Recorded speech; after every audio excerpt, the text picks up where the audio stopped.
on, everybody? Sean McInnes and Aaron Sampson here at EA Summer Showcase here at the Redwood Shores campus, the EA headquarters, basically. And we just got a chance to check out some new gameplay of the Armored Kill expansion pack coming to Battlefield 3 in September.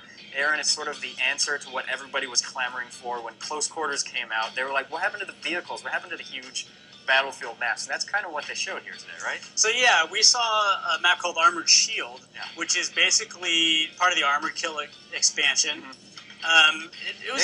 It kind of looks like the Caspian border map. It's this big, open, grassy field, right? Yeah, so it has a large central field. It's a King of the Hill type match with basically the Russians and the Americans starting on opposite sides of the map and then converging on this kind of bombed out field for control of a single flag. Yeah, we should mention that the mode we were playing is this new mode called Tank Superiority, and it's essentially, like you said, it's King of the Hill, or as I like to put it, it's basically Conquest with just a single flag right in the middle of the map. Or you could consider it Close Quarters for tanks. Close Quarters for tanks, basically. I like to call it tanks but no tanks, except that there are plenty of tanks. And basically, the way it works is that there's about 4 or 5 different tanks, or LAVs as well. It's about a 1 tank to 4 tank killer ratio. Okay, so you've got basically 5 vehicles on either side, and everybody hops into one of those vehicles at the start of the match, and then you're all just converging. Hopefully everybody hops into a vehicle. If you have a nice teammate, you get in one, but if not, you're running on your own.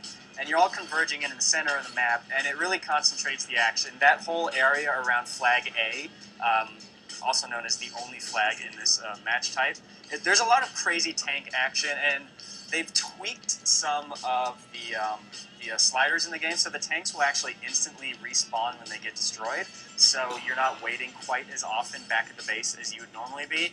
And the interesting thing about this map is that if you're not in a tank, you're not totally boned, because there's all these sort of like hollowed out craters. So there are definitely things for engineers and recon to do. Those are the main 2 classes that are going to be successful on this map. Yeah. There was definitely some engineers hanging in the wings of the map, dropping rockets on the tanks. Yeah. And then you could potentially use recon to counter snipe some of those guys. Yeah. But outside of those 2 classes, you're going to be hating life a little bit if you don't have a tank. Yeah, I mean, playing as the Assault, it doesn't seem like you're going to have much luck because the dead bodies tend to be spaced so far apart, and you're really running in the middle of a war zone if you're dashing across the map to another dead body to revive them.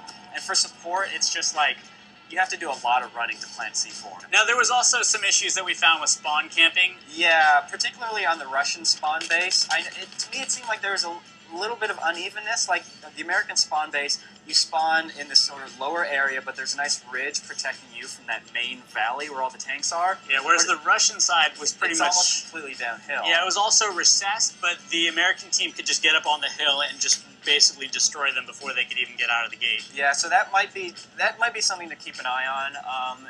And the other thing is that you had mentioned to me something interesting, which is that this mode could be a lot of fun, or it could get boring fairly quickly. Yeah, being a King of the Hill match, that can be a lot of fun for a short period of time. The problem is it's not a rotating King of the Hill match. Yeah. So basically, once you've figured out how to defend the central point and you've done your close quarters tank battles, you know, after you've played this map a couple times, there's not like another flag that you guys can then run off to and defend. It's that one concentration of players. So it'll be, I mean, it's sort of one of those things where it'll be great for that instant gratification of you know where to go for the action, but at the same time, you know where to go, and there's not quite as much mystery and intrigue. So it'll be interesting to see how the life of this mode plays out in Armored Kill. So yeah, very interesting that you have basically a tight tank map on an expansion that also has some of the largest maps in Battlefield history. Yeah, exactly. And on this mode here, they have sectioned it off, so we didn't get to see the full thing. So we'll be able to see more of this map